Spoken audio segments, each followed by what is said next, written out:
Hello everyone, welcome to the study with Mayank. मैं हूं आपका मयंक। हम लोगों की यहां पर क्लास 6 की एनसीईआरटी साइंस चल रही है। आज आपका इसी क्रम में चैप्टर नंबर 8 है। यहां पर हम लोग शरीर में गति अध्याय को पढ़ेंगे। तो चलिए स्टार्ट करते हैं आज का वीडियो। देखते हैं मैं क्या क्या डिस्कस करना है यहाँ पर। आज के अध्याय में हम लोग मानव शरीर में होने वाली गतियों पर चर्चा करेंगे। यहाँ पर बोला गया है कि अगर हम लोग बिल्कुल शांत होकर बैठते हैं तो भी हम अपने शरीर में होने वाली गतियों को अनुभव कर पाते हैं।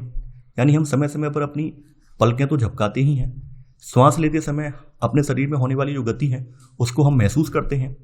हमारे शरीर में स्वतः ही अनेक गतियां जो हैं वो निरंतर होती रहती हैं। यानी हमारे शरीर में अगर हम कुछ भी ना कर रहे हों, शांत बैठे हों, तो भी कुछ ऐसी गतियां हैं जो निरंतर होती रहती हैं। जैसे पलकों का झपकना, श्वास का लेना, तो ये भी एक अपने आप की गति है।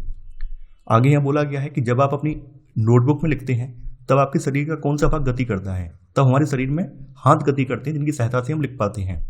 जब आप मुड़कर अपने मित्र को देखते हैं तब शरीर का कौन सा भाग गति करता है। तब आप अपने गर्दन को मोड़कर पीछे की तरफ देख पाते हैं। गर्दन को मोड़कर आप देखते हैं कि पीछे आपके कौन है। उपयुक्त सभी उदाहरणों में आपके उसी स्थान पर रहते हुए भी आपके शरीर का कोई ना कोई भाग गति तो करता ही है। आप एक स्थान से दूसरे स्थान पर जाते हैं। आप उठकर अपने अध्यापक के पास जाते हैं, कक्षा के बाद विद्यालय के मैदान में जाते हैं, अथवा विद्यालय के बाद अपने घर में जाते हैं। तो इस स्थिति में आप क्या करते हैं? इस स्थिति में आप एक स्थान से दूसरे स्थान तक वास्तव में चलकर जाते हैं, या फिर आप चलकर, दौड़कर, या फिर कूदकर एक स्थान से दूसरे स्थान पर जाते हैं। तो यहाँ पर भी आपकी गति तो होती ही है। अब यहाँ पर एक नीचे बच्चा है बूझो, तो बूझो पूछ रहा है, बूझो पौधों की गति को लेकर काफी ज्यादा आश्चर्यचकित है और बूझो जानना चाहता है कि पौधे एक स्थान से दूसरे स्थान पर गति नहीं करते हैं, परंतु क्या वे किसी दूसरे प्रकार की गति को प्रदर्शित करते हैं। देखिए, पौधे जो हैं, पौधों की जड़ें जो है मिट्टी में धसी होती हैं। मिट्टी में धसी होने की वजह से पौधे जो हैं हमारी तरह चलकर गति नहीं करते हैं। उनमें जो गति होती है वो वृद्धि के रूप में होती है। जब आप बीजारोपण करते हैं या फिर छोटा सा पौधा लगाते हैं तो छोटा सा पौधा कुछ साल बाद वृक्ष बन जाता है, उस पर फल आने लगते हैं। तो पौधे इस प्रकार की गति को प्रदर्शित करते हैं।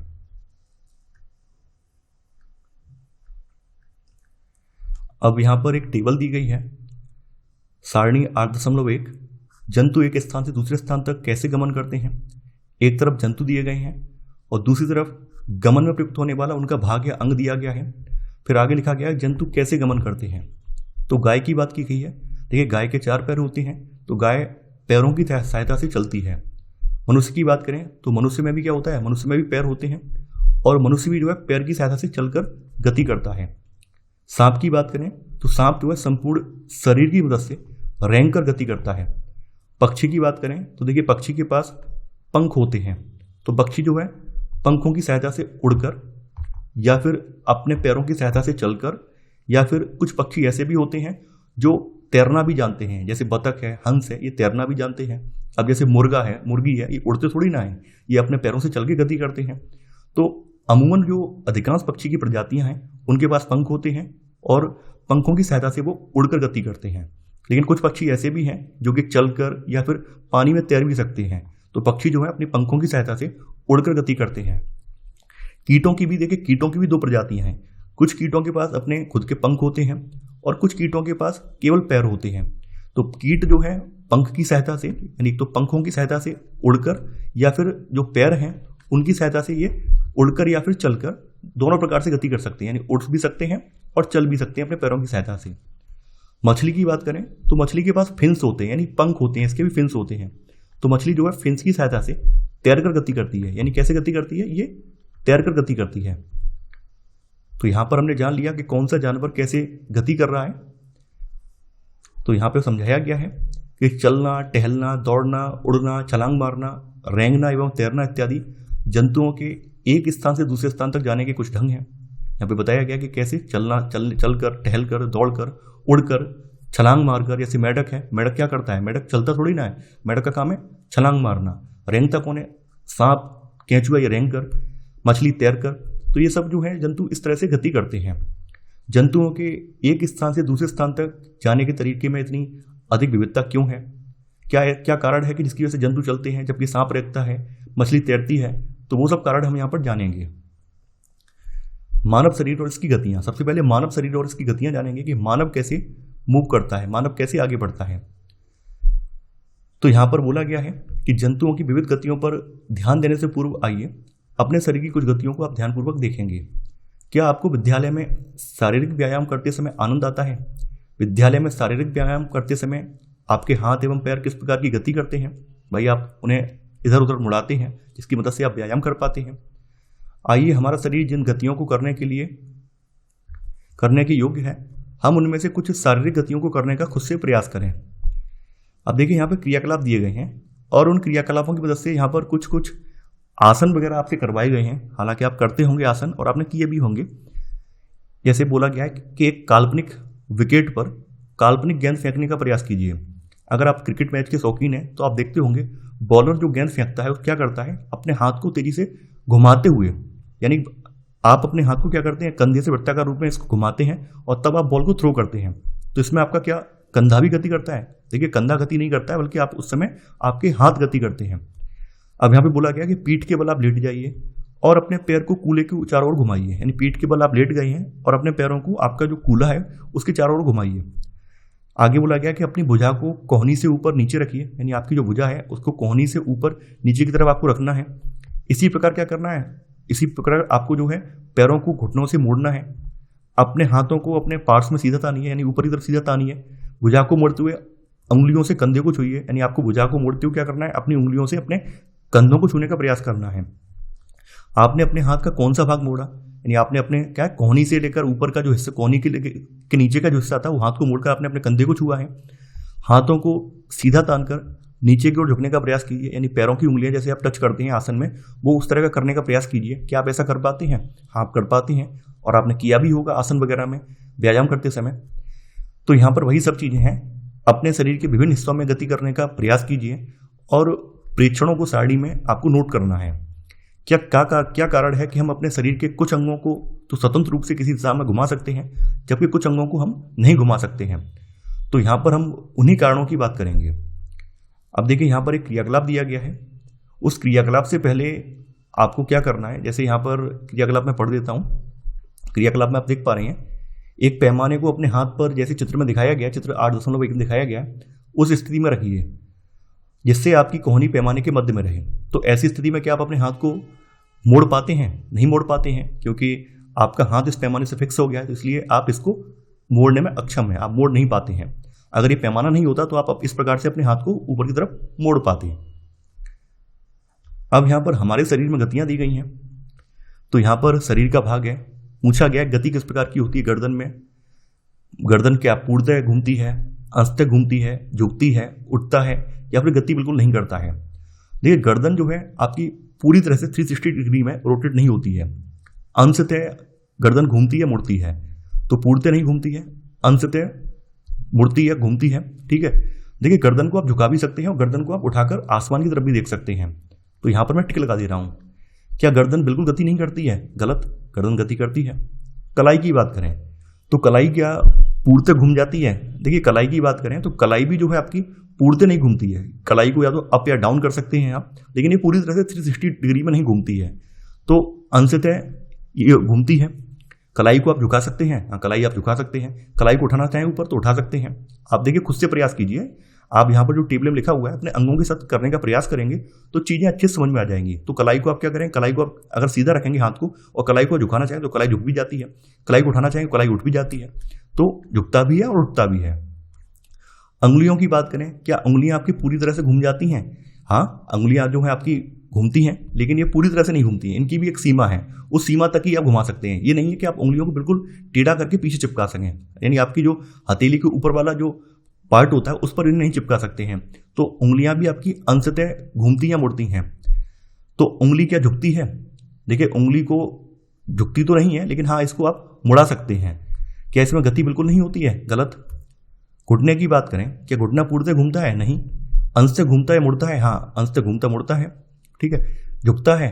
घुटने को आप झुका सकते हैं, घुटने झुकने का काम ही नहीं है, क्योंकि घुटना जो है मुड़ जाता है। तो यहाँ पर ये नहीं आएगा, गति बिल्कुल नहीं करता है। गलत।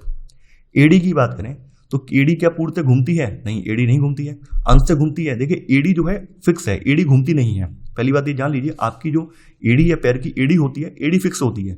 एड़ी का काम घूमने का नहीं होता है। ठीक है, तो अंश से या पूर्णतः नहीं घूमती है, ना तो झुकती है, स्थिर है ये। तो इसमें गति बिल्कुल नहीं होती है। पादा उंगलियां यानी आपके पैर की जो उंगलियां हैं ये क्या करती हैं, पाद की उंगलियां जो हैं ये पूर्णतः तो नहीं घूमती हैं, अंशतः घूमती या मुड़ती हैं। आप इनको आपने ऑब्जर्व किया होगा, आप पैरों की उंगलियों को मोड़ सकते हैं। क्या झुकती हैं? नहीं, झुकाने के लिए पैसे झुका सकते हैं, तो झुकने के लिए लग भी सकता है, नहीं भी लग सकता है। तो हम यहाँ पर जो मेन उद्देश्य पूछा गया है कि अंशतः घूमती हैं मुड़ती हैं, तो हाँ अंशतः ही घूमती है मुड़ती हैं। और झुकता है या उठता है, इस पर हम क्रॉस लगा देते हैं। गति बिल्कुल नहीं करता है, गति होती है इनमें, तो यहाँ पर आपका ये क्रॉस लग जाएगा। पीठ की बात करें, क्या पीठ पूरी तरह से घूमती है? गलत, अंशतः घूमता या मुड़ता है। पीठ जो घूमती या मुड़ती नहीं है, पीठ झुकती है। आप जब भी आप बैठते होंगे तो बैठते टाइम पर आप झुक जाते होंगे, पढ़ते टाइम पर आप झुक जाते होंगे, तो पीठ क्या है? पीठ झुकता है। उठता है? नहीं, उठता नहीं है। गति बिल्कुल नहीं करता है, गति करता है ये। सिर की बात करें, देखिए सिर की अगर हम बात करें, थोड़ा सा लॉजिकल होकर सोचेंगे तो आप पाएंगे आपका जो हेड है, ऊपर का सिर है, सिर एक स्थिर है, सिर में कोई गति नहीं होती है, सिर स्थिर रहता है। आप गर्दन की सहायता से अपने सिर को दाएं बाएं घुमा पाते हैं। तो सिर पूर्णतः घूमता है? नहीं घूमता है। अंशतः घूमता मुड़ता है? नहीं घूमता है। झुकता है? नहीं झुकता है। उठता है? नहीं उठता है। यानी सिर में गति बिल्कुल नहीं होती है। कोहनी की बात करें तो कोहनी में क्या है? कोहनी क्या पूर्णतः घूमती है? नहीं, कोहनी जो है अंशतः मुड़ती है, ये बात सही है। बाद बाकी यहाँ पर ये गलत हो जाएंगे। और भुजा का लिखा हुआ है, भुजा आपकी जो है आप 360 में जैसे आपने बॉल फेंकी थी तो आप इसको पूरी तरह से घुमा सकते थे, तो भुजा में हाँ आ जाएगा। देखिए यहाँ पर क्या है, आपके जो क्लास का स्टैंडर्ड है उसके हिसाब से यहाँ पर एक एक विकल्प पर टिक लगवाया है। तो यहाँ पर जो एक एक विकल्प है इस पर ही आप टिक लगा लीजिए, केवल बाद बाकी हटा दीजिए। यहाँ पर जो मैंने राइट का सही का आंसर लगाया है केवल वही आपका यहाँ पर सही है, क्योंकि यहाँ पर क्लास 6 के लेवल से समझाया गया है, बहुत ज़्यादा डेप्थ में नहीं समझाया गया है। तो जितना क्लास 6 के लेवल बच्चे का लेवल होता है उसी लेवल के हिसाब से हम यहाँ पर बात करेंगे, उससे ज़्यादा सोचेंगे नहीं। उससे ज़्यादा सोचेंगे तो और भी पॉसिबिलिटी बन सकती हैं। तो यहाँ पर जैसे एक एक विकल्प यहाँ पर ऊपर से ही बताया गया एग्जाम्पल के तौर पर, तो यहाँ पर आपका केवल एक एक ऑप्शन ही इनमें सही होगा, जिसके आगे मैंने टिक लगाया है।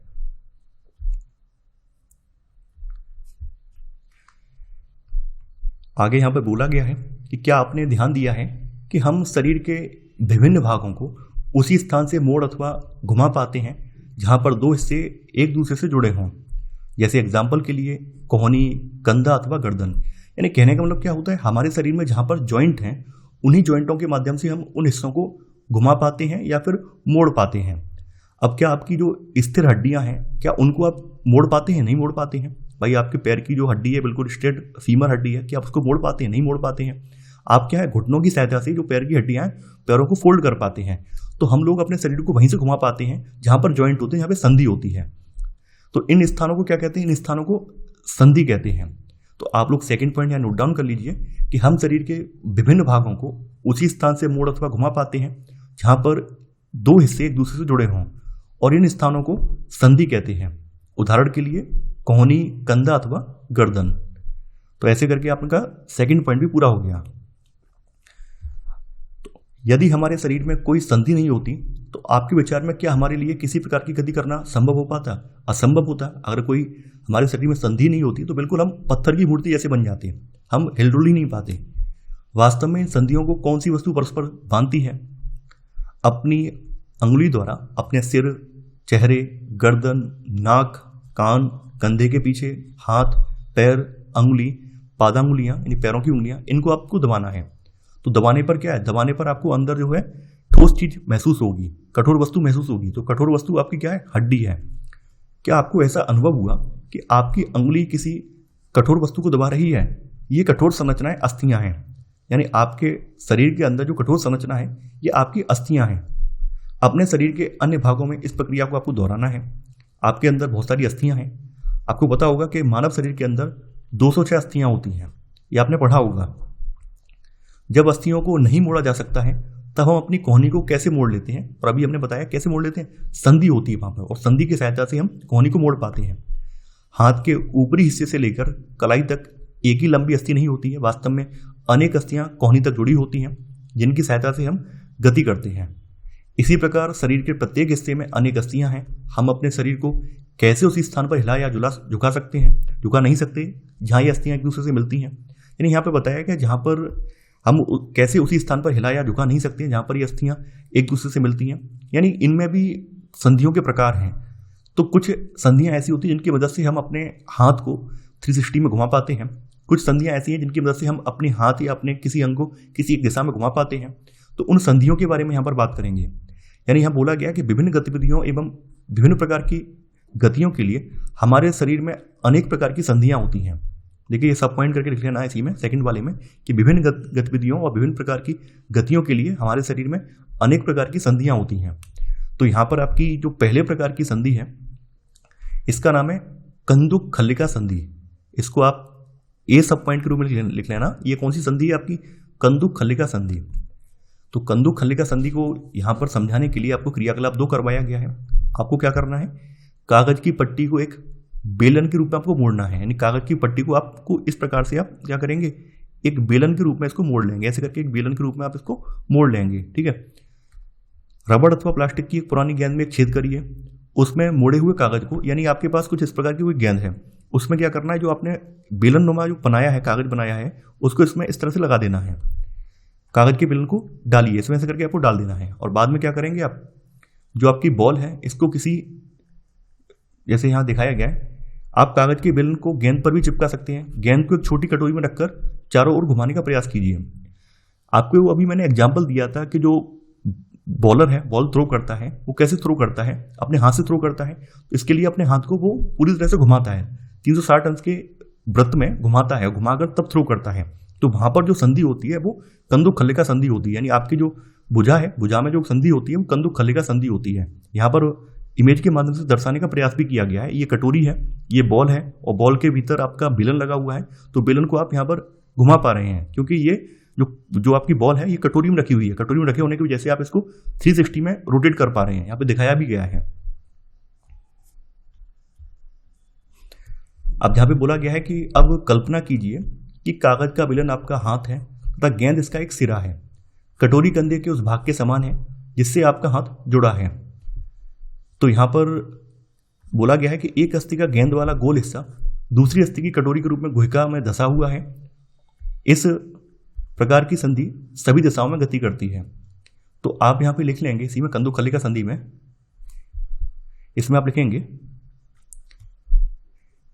इस संधि में एक अस्थि का गेंद वाला जो गोल हिस्सा है, यानी कि इसमें क्या होता है, इस संधि में एक अस्थि की जो होती है, एक हड्डी जो होती है, इसका गेंद वाला जो गोल हिस्सा होता है, दूसरी अस्थि की जो कटोरी नुमा गुहिका होती है, जैसे आप यहाँ पे इमेज में देख पा रहे हैं, यानी कि यहाँ कटोरी नुमा जो गुहिका है इसमें धंसा हुआ होता है।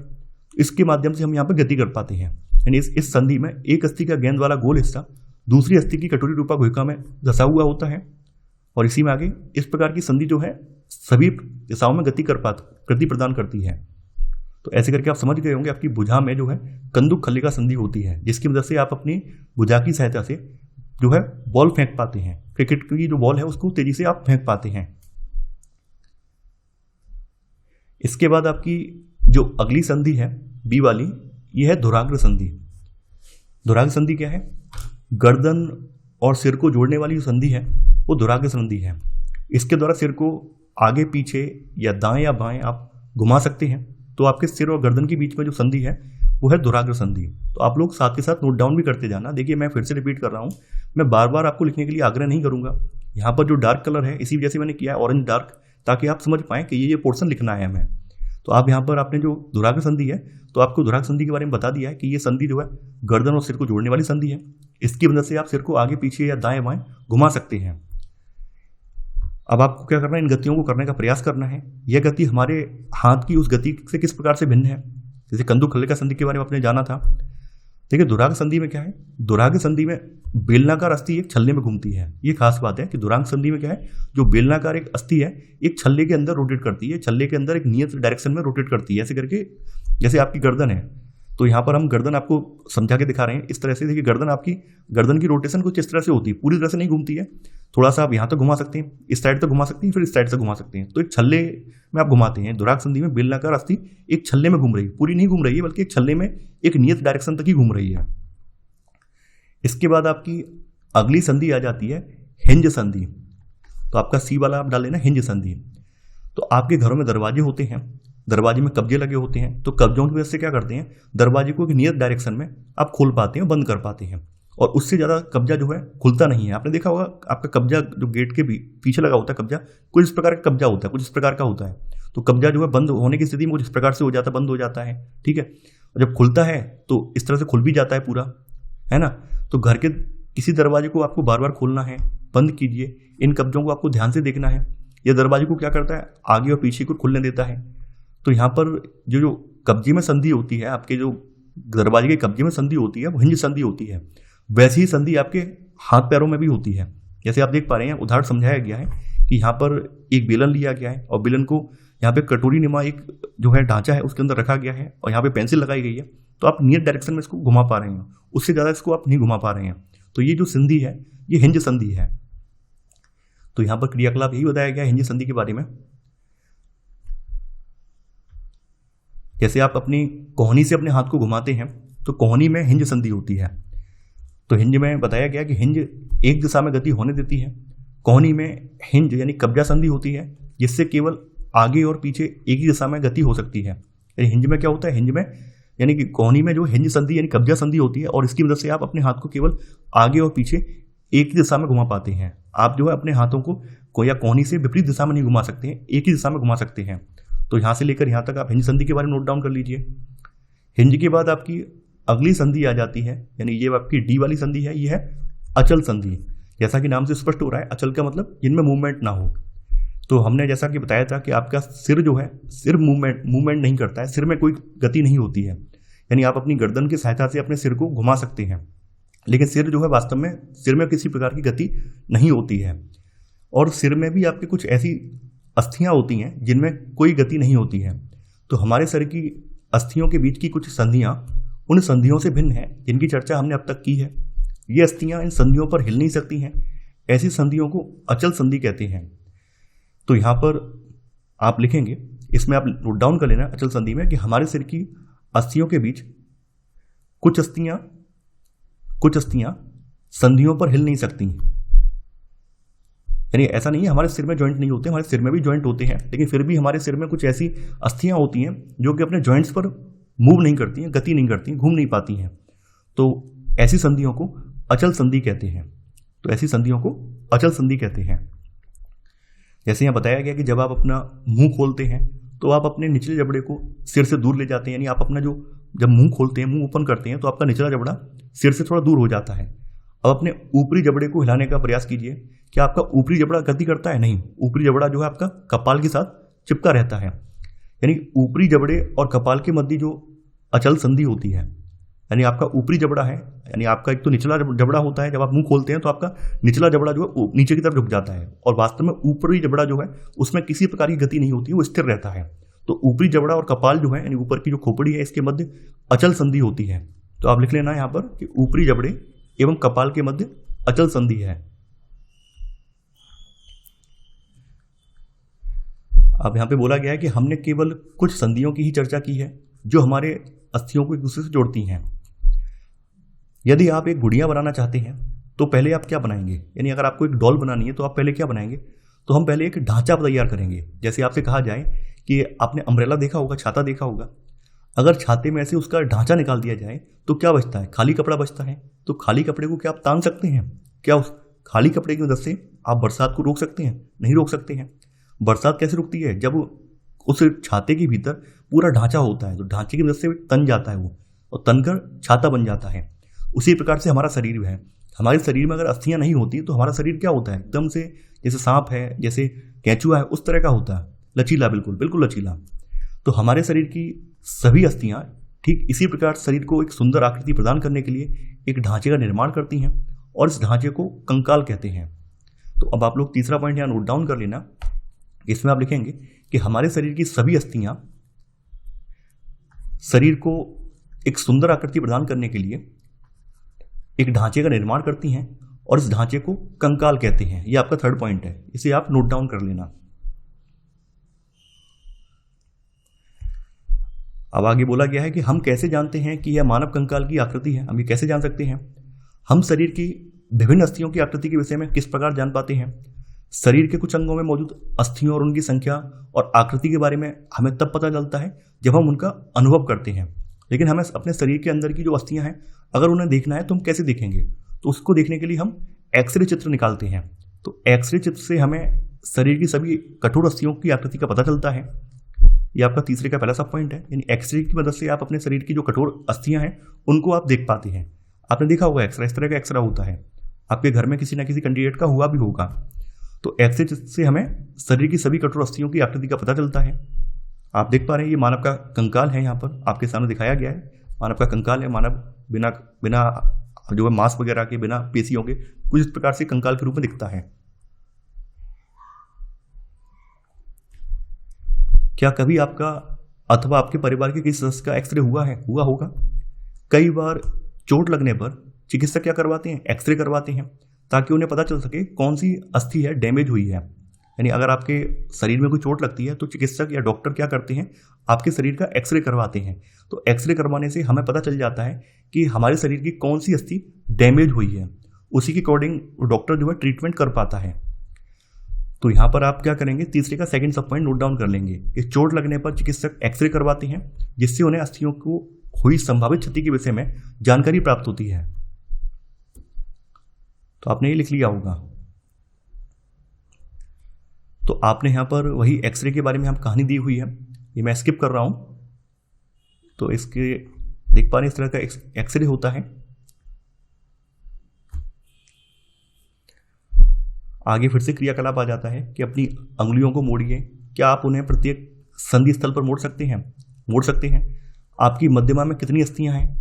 अपनी हथेली के पिछले भाग का स्पर्श करके अनुभव कीजिए। यानी हथेली का जो पिछला भाग है इसको स्पर्श करके अनुभव कीजिए। क्या इसमें अनेक अस्थियां हैं? हाँ हैं।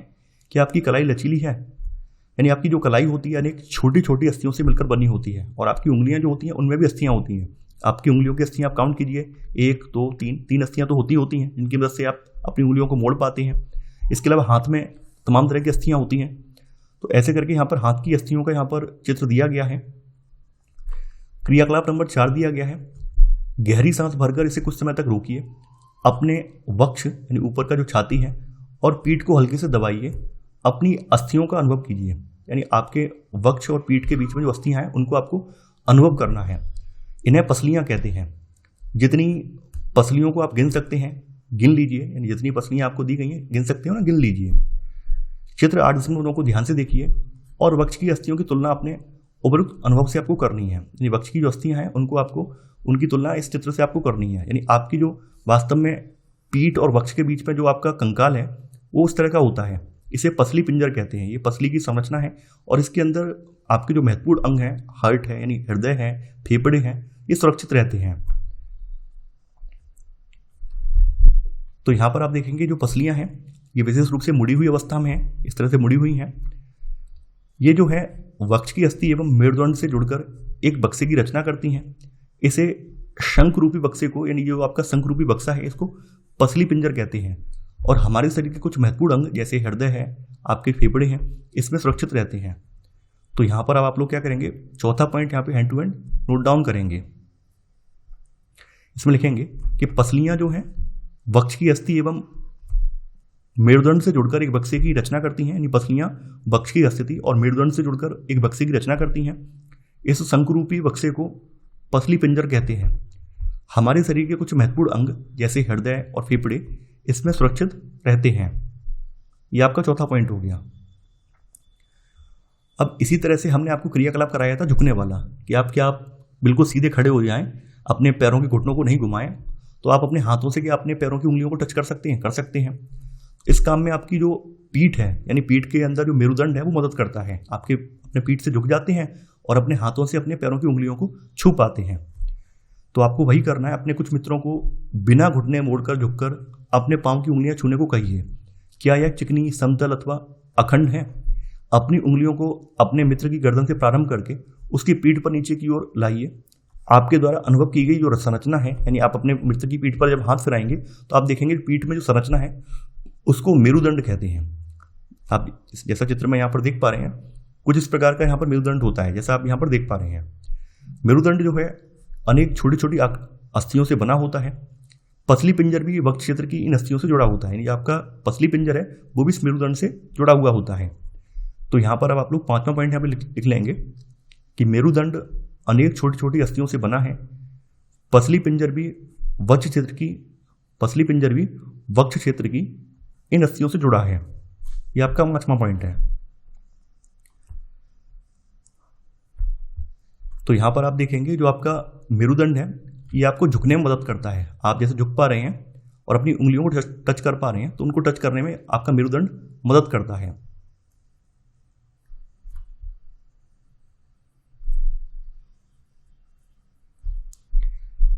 बोला गया है कि यदि मेरुदंड केवल एक ही अस्थि का बना होता तो क्या आपका मित्र इस प्रकार से नीचे झुक सकता था? नहीं। अगर मेरुदंड बिल्कुल स्ट्रेट होता, एक हड्डी का होता, तो हम नहीं झुक पाते। क्योंकि मेरुदंड में बहुत सारी संधियां होती हैं, छोटी छोटी हड्डियों के जॉइंट्स होते हैं, इनकी मदद से हम लचीला हो जाता है शरीर, और लचीला होने की वजह से हम अपने आप को झुका पाते हैं। आगे बोला गया है कि अपने मित्र को खड़े होकर हाथों से किसी दीवार को धक्का लगाने को कहिए। उससे कहिए कि वह अपने हाथों से दीवार को धक्का लगाए। तो जब वो दीवार को धक्का लगाएगा तो क्या दिखाई देगा? तो यहाँ पर इस तरह के शोल्डर दिखाई देंगे। क्या आपको उसके कंधों के समीप दो उभरी हुई अस्थियां दिखाई देती हैं? इन्हें कंधों की अस्थियां कहते हैं। जब आप धक्का लगाने का प्रयास करते हैं या फिर कोई भारी सामान उठाने का प्रयास करते हैं तो आपके कंधों की अस्थियां यहाँ पर उभर कर सामने आ जाती हैं। तो ये कंधे की अस्थियां होती हैं। ऐसा चित्र में आप देख पा रहे हैं। आगे फिर से एक चित्र आ जाता है, चित्र 8.12, ये वाला। इन्हें स्त्रोड़ी अस्थियां के बारे में यहाँ बोला गया है। तो यहाँ पर जो संरचना दी गई है ये स्त्रोड़ी अस्थियां हैं, और यह बक्से के समान एक ऐसी संरचना बनाती हैं जो आपके आमाशय के नीचे पाए जाने वाले विभिन्न अंगों की रक्षा करती हैं।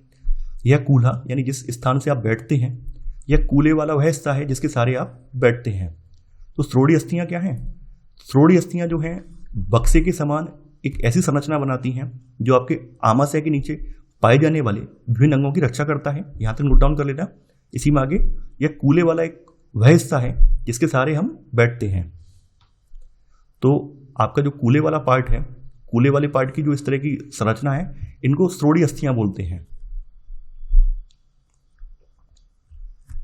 अब बात करते हैं खोपड़ी की। तो हमारी खोपड़ी अनेक अस्थियों के एक दूसरे से जुड़ने से बनी है, और ये हमारे शरीर के जो महत्वपूर्ण अंग हैं जैसे मस्तिष्क वगैरह है वो इसमें सुरक्षित रहता है। यानी यह हमारे शरीर के अति महत्वपूर्ण अंग मस्तिष्क को परिबद्ध करके उसकी सुरक्षा करती है। तो यहां पर अब आप लोग 7वां पॉइंट यहां पर लिख लीजिए कि हमारी खोपड़ी अनेक अस्थियों के एक दूसरे से जुड़ने से बनी है। यह हमारे शरीर के अति महत्वपूर्ण अंग मस्तिष्क को परिबद्ध करके यानी कवर्ड करके उसकी सुरक्षा करती है। यह आपका 7वां पॉइंट हो गया।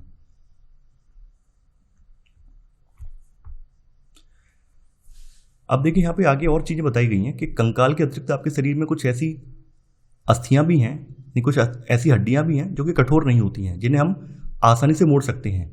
इन्हें उपास्थि कहा जाता है। जैसे कान के ऊपर, कान को यहाँ पे दबाया गया है तो कान में वास्तव में उपास्थि होती है, हड्डी नहीं होती है, बल्कि यहाँ पर जो कान का बाहर वाला जो पार्ट होता है उसमें उपास्थि होती है। इसी की वजह से आप कान को आराम से इजीली मोड़ पाते हैं।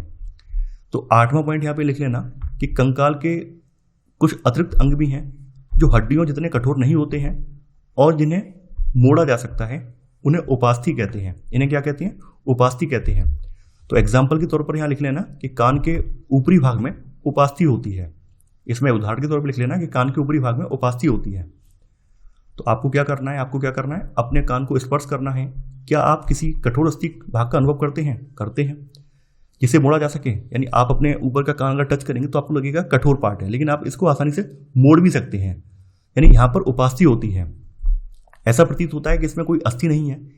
क्या आपको अंगुलियों के बीच दबाने पर कर्णपाली एवं इसके ऊपरी हिस्से में कोई अंतर महसूस होता है? यानी नीचे वाला जो हिस्सा है, ये वाला जो पार्ट है, ये कर्णपाली होती है और ये ऊपर जो है उपास्थि वाला पार्ट होता है। तो इनके बीच अंतर महसूस होता होगा। यानी नीचे वाले पार्ट में कर्णपाली में कोई अस्थि नहीं होती है, बल्कि ये वाला ऊपर वाला पार्ट उपास्थि वाला पार्ट होता है, और इसमें केवल नीचे कर्णपाली में मांस होता है। यानी यहाँ पर वही सब चीजें बोली गई हैं। कान का ऊपरी भाग उतना लचीला नहीं है जितना कि हमारी कर्णपाली है। नीचे वाला जो पार्ट है कान का, ये वाला, ये कर्णपाली बोली जाती है। परंतु यह अस्थि ऐसा कठोर भी नहीं है, ये उपास्थि है। शरीर की संधियों में भी उपास्थि पाई जाती है। यानी कहने का मतलब क्या है कि ये पूरा जो कान है आपका उपास्थि है। वास्तव में कान जो है आपका उपास्थि से बना हुआ है, अस्थियों से नहीं बना हुआ है, उपास्थि से बना हुआ है। तो यहां पर आप इसी में नोट डाउन कर लेना 8वें का सब पॉइंट कि कान का ऊपरी भाग उतना लचीला नहीं है जितना कि हमारी कर्णपाली है, लेकिन यह अस्थि जैसा कठोर भी नहीं है। यह उपास्थि है, यह उपास्थि है। इसी में सेकंड सब पॉइंट नोट डाउन करेंगे कि शरीर की संधियों में भी उपास्थि पाई जाती है। यानी शरीर के जहां पे जॉइंट्स होते हैं वहां पर भी उपास्थियां मौजूद होती हैं, उनमें भी उपास्थि पाई जाती है। तो ऐसे करके आपने यहां पर 8वां पॉइंट और 8वें के 2 सब पॉइंट नोट डाउन कर लिए हैं। देखिए, अब लिखवाने का प्रयोजन ये है कि अब जैसे जैसे चीज़ें इंपॉर्टेंट आती जा रही हैं उन्हें मैं आपके सामने नोट डाउन कराते जा रहा हूँ, ताकि आपको ये ना लगे कि महत्वपूर्ण चीज़ों के नोट्स नहीं बन पाए। तो हमने अपने शरीर की उन अस्थियों एवं उनकी संधियों के विषय में जानकारी प्राप्त कर ली है जो विभिन्न प्रकार की गति करने में हमारी सहायता करती हैं। अब देखिए, एक सवाल ये आता है कि जो हमारी हड्डियां हैं या अस्थियां हैं उनको इस प्रकार की गति करने के योग्य कौन बनाता है। आपके सामने यहाँ पर चित्र 8.16 दिया गया है। यहाँ पर मानव की भुजा का चित्र दर्शाया गया है। तो ये मानव की भुजा है। जैसे हमारी भुजा की संरचना होती है, सबसे ऊपर स्किन होती है, इसके स्किन के अंदर मांस होता है और मांस के साथ हड्डियां होती हैं, मांस के अंदर हड्डियां होती हैं। तो आप अपनी बाजू की तरफ यहाँ पर देखेंगे, बाजू की तरफ जो लाल लाल आपको दिख रहा है वो आपकी पेशियां हैं। वास्तव में आपकी हड्डियों में किसी प्रकार की गति नहीं होती है। आपकी जो पेशियां होती हैं, पेशियों की मदद से ही हड्डियां मूव करती हैं। यानी आपके अंगों में जो गति होती है उसके लिए पेशियां जिम्मेदार होती हैं। तो यहाँ पर हम जानेंगे पेशियां कैसे वर्क करती हैं। यहाँ पर एक उदाहरण दिया गया है कि अपने एक हाथ की मुट्ठी बनाइए, मुट्ठी के अंगूठे से इसी बाजू के कंधे को छूने का प्रयास कीजिए। तो आप कुछ अनुभव करते हैं, आप ये अनुभव करते हैं कि आपके कंधे का कुछ भाग उभरा हुआ दिखाई देता है। तो जो उभरा हुआ भाग है यही पेशी है। संकुचित अर्थात लंबाई में कमी होने की वजह से पेशियां क्या करती हैं, पेशियां उभर आती हैं। अब आप अपने हाथ को पुनः सामान्य स्थिति में लाइए। तो सामान्य स्थिति में लाएंगे तो क्या होगा, पेशी आपको उभरी हुई दिखाई नहीं देगी। पेशियों का क्या होता है, क्या यह अभी भी संकुचित अवस्था में है? नहीं। देखिए, चलते अथवा भागते समय आप अपने पैरों की पेशियों में भी इसी प्रकार का संकुचन देख सकते हैं। यानी जब आप चलते हैं, भागते हैं तो पेशी संकुचन की वजह से ही आप चल सकते हैं, अन्यथा आप नहीं चल पाएंगे। संकुचन की अवस्था में क्या होता है, संकुचन की अवस्था में पेशी छोटी, कठोर और मोटी हो जाती है और यह अस्थि को खींचती है, जिससे कि अस्थियां गति करती हैं। किसी अस्थि को गति प्रदान करने के लिए 2 पेशियों को संयुक्त रूप से कार्य करना होता है। जब 2 पेशियों में से कोई एक सिकुड़ती है तो अस्थि उस दिशा में खिंच जाती है। तो ऐसे करके क्या है, एक सिकुड़ जाएगी और एक फैल जाएगी। तो ऐसे करके अस्थियों में मूवमेंट होगा। यानी युगल की दूसरी पेशी जो है शिथिल, लंबाई में बढ़कर पतली हो जाती है, पतली अवस्था में आ जाती है। अस्थि को विपरीत दिशा में गति करने के लिए शिथिल पेशी बाद में सिकुड़ जाती है और दूसरी वाली जो है वो फिर से फैल जाती है। इस तरह से हमारे अंगों में गति होती है। तो यहाँ पर अब आप लोग 9वां पॉइंट या नोट डाउन कर लीजिए। तो यहाँ पर आप लिख लेना, चलते अथवा भागते समय हम अपने पैरों की पेशियों में भी, या फिर यहाँ से मत लिखिए आप 9वां पॉइंट, ये यहाँ से नहीं लिखना है, आप यहाँ से लिख लीजिए 9वां पॉइंट। किसी अस्थि को गति प्रदान करने के लिए 2 पेशियों को संयुक्त रूप से कार्य करना होता है। जब 2 पेशियों में से कोई एक सिकुड़ती है तो अस्थि उस दिशा में खिंच जाती है। इसी में सब पॉइंट 9वें का, संकुचन की अवस्था में पेशी छोटी, कठोर एवं मोटी हो जाती है और यह अस्थि को खींचती है। ये 9वें का सब पॉइंट है।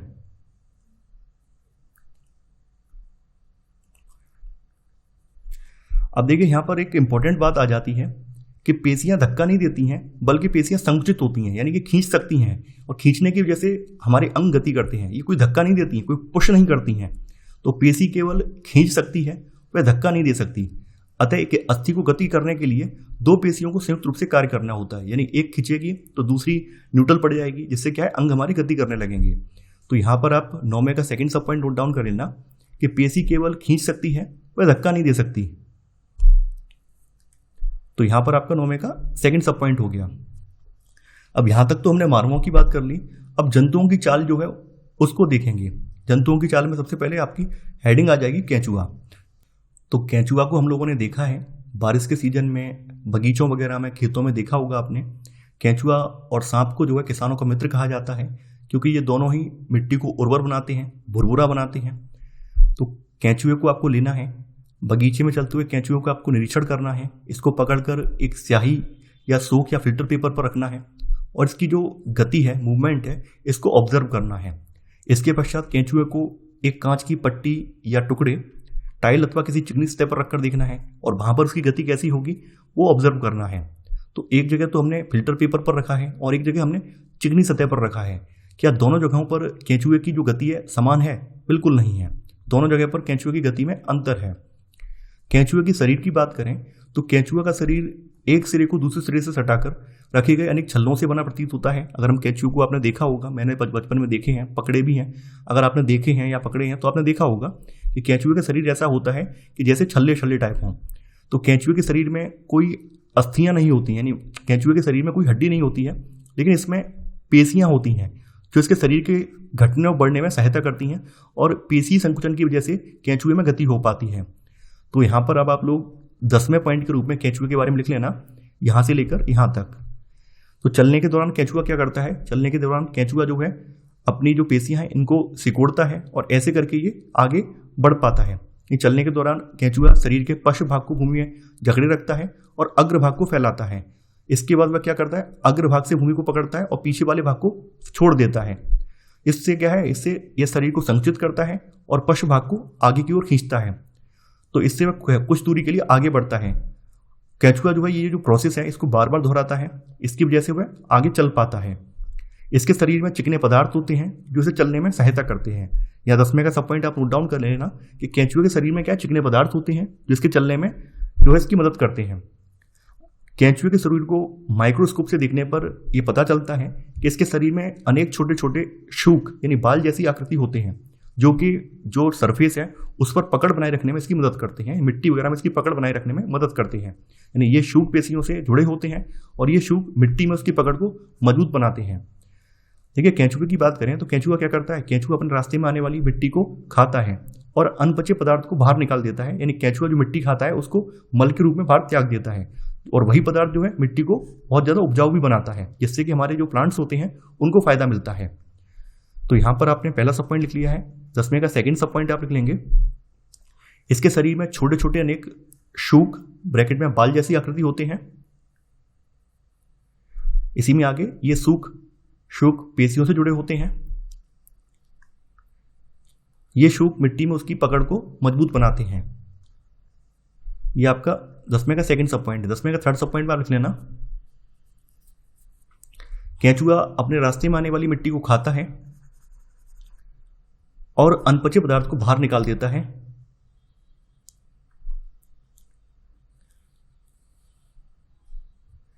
यह कार्य मिट्टी को उपजाऊ बना देता है। केंचुआ द्वारा किया गया यह कार्य मिट्टी को उपजाऊ बना देता है।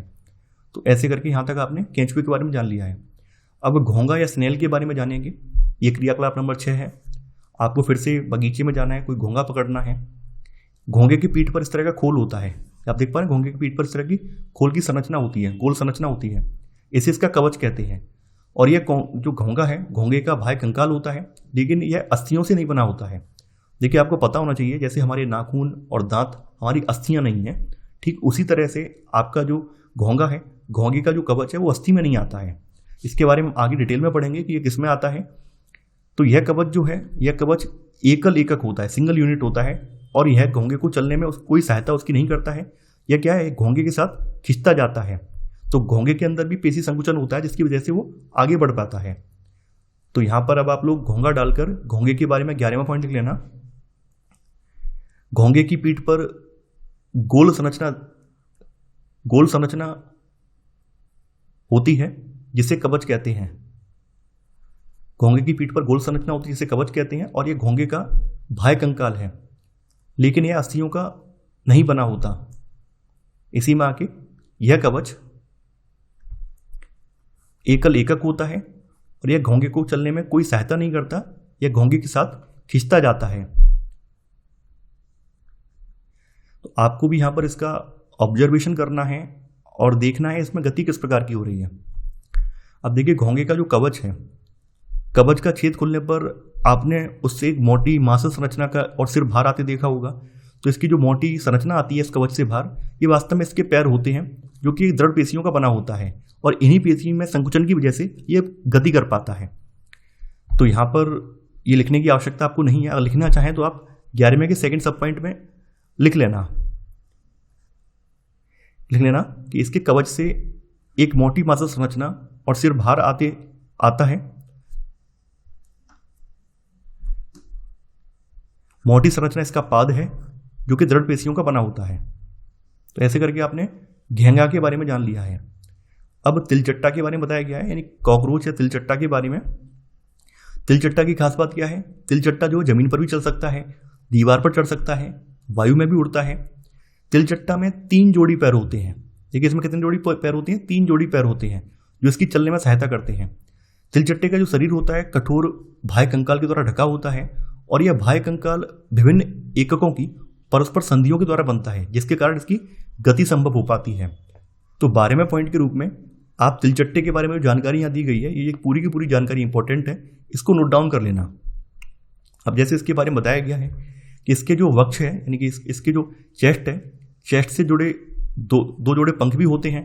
अगले पैर सकरे और पिछले पैर चौड़े और बहुत पतले होते हैं। इसकी संरचना यहाँ पे बताई गई है, जो कि आप यहाँ पर इमेज में देख पा रहे हैं। तिलचट्टा या कॉकरोच होता है। अब देखिए यहाँ पर इसमें इसकी विशिष्ट पेशियां भी होती हैं, जो इसकी पैर की पेशियां हैं, इसकी चलने में सहायता करती हैं। वक्ष की पेशियां तिलचट्टे के उड़ने के समय उसके जो पंख होते हैं उनको गति प्रदान करती हैं। इसके बाद पक्षी की बात आती है कि पक्षी की संरचना कैसी होती है, पक्षी कैसे गति करते हैं। पक्षी जो है हवा में उड़ते हैं, भूमि पर चलते हैं, जैसे बतख, हंस, ऐसे कुछ पक्षी हैं जो जल में तैरते भी हैं। पक्षी उड़ इसलिए पाते हैं क्योंकि उनका शरीर उड़ने के लिए अनुकूलित होता है। उनकी अस्थियों में क्या होता है, वायु प्रकोष्ठ होते हैं, यानी उनकी अस्थियां जो होती हैं एकदम कह सकते हैं खोखली होती हैं और उनके अंदर वायु भरी होती है, जिसकी वजह से वो हवा में उड़ पाते हैं। जिसकी वजह से उनकी अस्थियां हल्की होती हैं लेकिन मजबूत होती हैं और ये उन्हें उड़ने में सहायक बनाते हैं। उनके जो पश्चपाद हैं, यानी पिछले पैर हैं, तो पैरों की जो अस्थियां होती हैं उनके चलने बैठने के लिए अनुकूलित होती हैं। वहीं जो उनके अग्रपाद होते हैं, आगे के पाद होते हैं, वो आगे के पाद अस्थियां जो हैं वो रूपांतरित होकर पंखों में बदल जाती हैं और ये पंख उनके उड़ने में सहायता करते हैं। तो यहां पर अब आप लोग 13वां पॉइंट यहाँ नोट डाउन कर लेना। 13वां पॉइंट इसमें लिख लेना, पक्षियों की अस्थियों में वायु प्रकोष्ठ होते हैं, जिनके कारण उनकी अस्थियां हल्की परंतु मजबूत होती हैं। इसी में सब पॉइंट, पश्चपाद या पैरों की अस्थियां चलने में बैठने के लिए अनुकूलित होती हैं। इसी में सेकंड सब पॉइंट, अग्रपाद की अस्थियां रूपांतरित होकर पक्षी के पंख बनाती हैं। तो यहां पर वही सब चीजें बताई गई हैं कि जो कंधे की अस्थियां हैं ये मजबूत होती हैं, वक्ष की अस्थियां उड़ने वाली पेशियों को जकड़े रखने के लिए विशेष रूप से रूपांतरित होती हैं और ये पंखों को ऊपर नीचे करने में सहायक होती हैं। तो ऐसे करके पक्षी जो है पंख फड़फड़ाकर गति कर पाते हैं, उड़ पाते हैं। अब इसके बाद बात करते हैं मछली की। तो मछली के लिए यहाँ पर क्रियाकलाप है कि कागज की आपको एक नाव बनानी है। तो नाव की संरचना जैसी होगी, आगे से पतली होगी, पीछे से पतली होगी। तो ये जो इस तरह की संरचना है इसको धारा रेखी संरचना बोलते हैं। तो मछली का शरीर भी धारा रेखी होता है, आगे से पतला, पीछे से भी पतला, इसको धारा रेखी बोलते हैं। तो जो नाव की आकृति है ठीक वैसे ही मछली की आकृति भी होती है। यहाँ पे बताया गया है कि मछली का सिर एवं पूंछ उसके मध्य भाग की अपेक्षा पतला और निकबिला होता है और शरीर की ऐसी आकृति धारा रेखी कहलाती है। यह आपका 14वां पॉइंट हो जाएगा यहाँ से लेकर यहाँ तक। तो आप समझ गए होंगे मछलियाँ कैसे तैर पाती हैं, क्योंकि उनका शरीर धारा रेखी होता है जो उनकी तैरने में मदद करता है।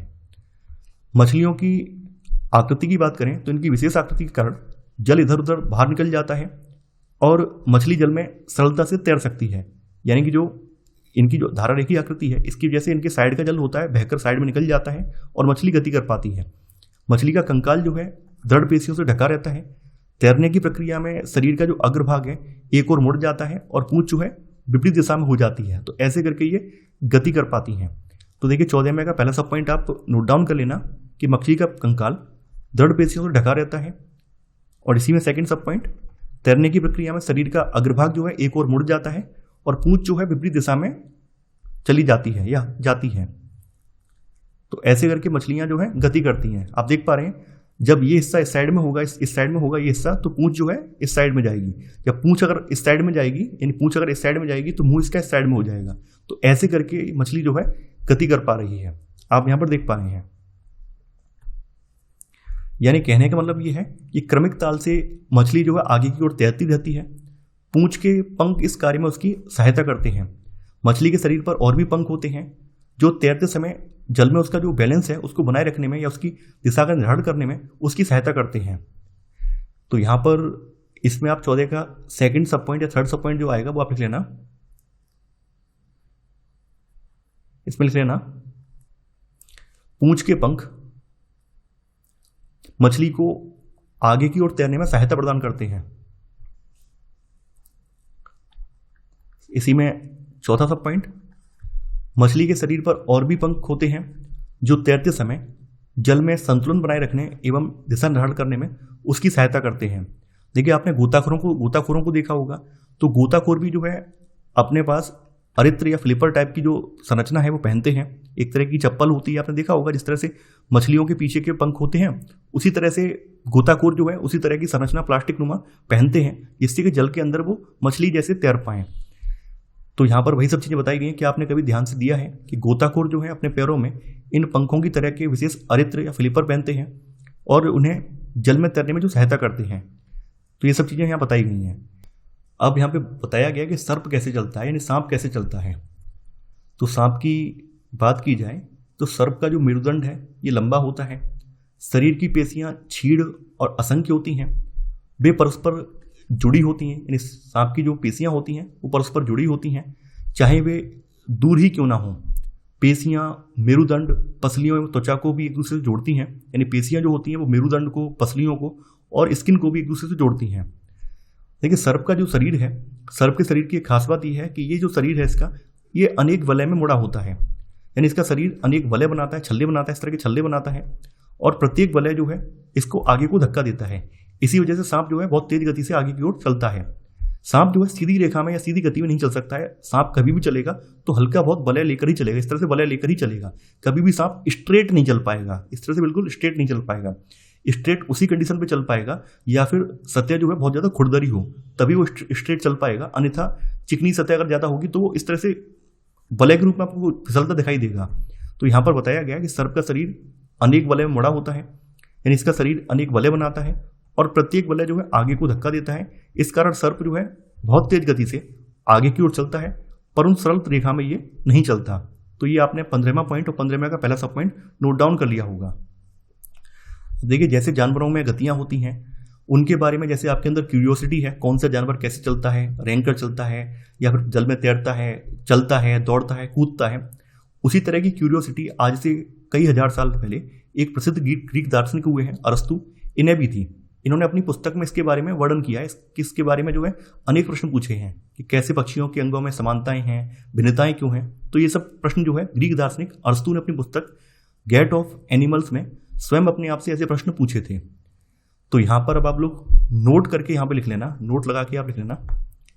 प्रसिद्ध ग्रीक दार्शनिक अरस्तु ने अपनी पुस्तक गेट ऑफ एनिमल्स में पशुओं में समानता और उनके अंगों में गति से संबंधित अनेक प्रश्न पूछे थे। तो ऐसे करके आपका यहाँ पर चैप्टर समाप्त हो गया है। हालांकि मेरी यहाँ पर नोट कराने की पॉलिसी नहीं थी इस बार, लेकिन फिर भी कुछ कुछ इंपॉर्टेंट टॉपिक आ जा रहे हैं और आप में से अभ्यर्थियों के कमेंट भी देखने को मिलते हैं कि सर इंपॉर्टेंट चीज़ें हमें नोट डाउन करा दीजिए, तो मुझे लिखानी पड़ रही हैं। यहाँ पर अब बात कर लेते हैं चैप्टर के सारांश की। तो सारांश में जो हमने नोट डाउन किया है वही सब चीज़ें बताई गई हैं कि अस्थि और उपास्थि जो है मानव कंकाल बनाते हैं और यह शरीर का पिंजर बनाता है और इसे एक आकृति भी देता है। कंकाल जो है चलने में सहायक है और हमारे जो इंटरनल ऑर्गन्स होते हैं, आंतरिक अंग होते हैं, उनको सुरक्षा प्रदान करता है। मानव कंकाल खोपड़ी, मेरुदंड, पसलियों, वक्ष की अस्थि, कंधे एवं श्रोणि मेखला तथा हाथ एवं पांव की अस्थियों से बनता है। यानी मानव का कंकाल जो है खोपड़ी से, मेरुदंड से, पसलियों से, जो आपकी वक्ष या छाती की अस्थियां हैं, कंधा है, श्रोणि मेखला है और हाथ पांव की जो अस्थियां हैं, इनसे आपका मानव कंकाल बनता है। पेशियों के जोड़े के एकांतर क्रम में सिकुड़ने और फैलने से हमारी अस्थियां गति करती हैं। अस्थियों की संधियां अनेक प्रकार की होती हैं और यह उस संधि की प्रकृति एवं गति एवं दिशा पर निर्भर करता है। पक्षियों की दृढ़ पेशियां और हल्की अस्थियां मिलकर उन्हें उड़ने में सहायता करती हैं। ये पंखों को फड़फड़ाकर उड़ते हैं, जैसा कि अभी हमने स्पष्ट किया था। मछली के बारे में बताया गया कि मछली शरीर के दोनों ओर एकांतर क्रम में वलय बनाकर जल में तैरती है। सर्प की बात की जाए तो सर्प अपने शरीर के दोनों ओर एकांतर क्रम में वलय बनाते हुए भूमि पर वलयाकार गति करता हुआ आगे की ओर फिसलता है। बहुत सारी अस्थियां और उसमें जुड़ी पेशियां शरीर को आगे की ओर धक्का देने में काम आती हैं। तिलचट्टे की बात करें तो तिलचट्टे का शरीर और पैर कठोर आवरण से ढके होते हैं जो कि बाह्य कंकाल बनाता है। वक्ष की पेशियां 3 जोड़ी पैरों और 2 जोड़ी पंखों से जुड़ी होती हैं जो तिलचट्टे को चलने और उड़ने में सहायता प्रदान करती हैं। फिर केंचुए के बारे में बताया गया है कि केंचुए में गति शरीर की पेशियों के बारी बारी से विस्तरण एवं संकुचन से होती है। शरीर की अधः सतह पर शूक जो है वो केंचुए को भूमि पर पकड़ बनाने में सहायक होती हैं। घोंगे की बात की जाए तो घोंगा जो है पेशी पाद की सहायता से चलता है, यानी कि उसमें पेशी नुमा जो आपकी पेशियां होती हैं उसी तरह के उसमें पाद होते हैं, पैर होते हैं जिनकी सहायता से वो चल पाता है। तो ऐसे करके आपने चैप्टर का सारांश यहाँ पर देख लिया है। अब इसके जो प्रश्नोत्तर हैं वो भी देख लेते हैं। आपका यहाँ पर का वाला ऑप्शन है, अस्थियों की संधियां शरीर को क्या करने में, गति करने में सहायता करती हैं। अस्थियां एवं उपास्थि संयुक्त रूप से शरीर का क्या बनाती हैं, शरीर का कंकाल बनाती हैं। यानी अस्थि और उपास्थि मिलकर शरीर का क्या बनाते हैं, शरीर का कंकाल बनाते हैं। आगे है, कोहनी की अस्थियां संधि द्वारा जुड़ी होती हैं। तो कोहनी की अस्थि में कब्जे वाली संधि हिंज संधि होती है, जैसा कि आपने पढ़ा था। गति करते समय के संकुचन से अस्थियां खिंचती हैं।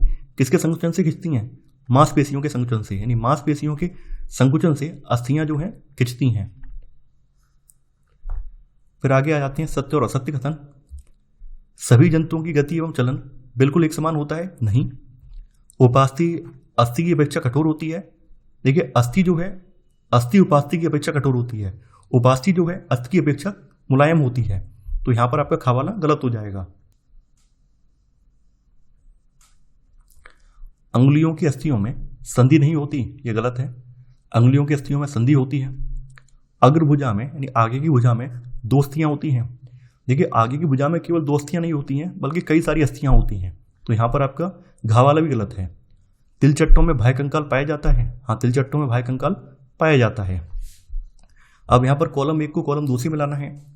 कॉलम 1 में ऊपरी जबड़ा, तो देखिए ऊपरी जबड़ा की बात करें तो ऊपरी जबड़ा क्या है, ऊपरी जबड़ा एक अचल संधि है। यानी ऊपरी जबड़ा जो है आपका एक अचल संधि है।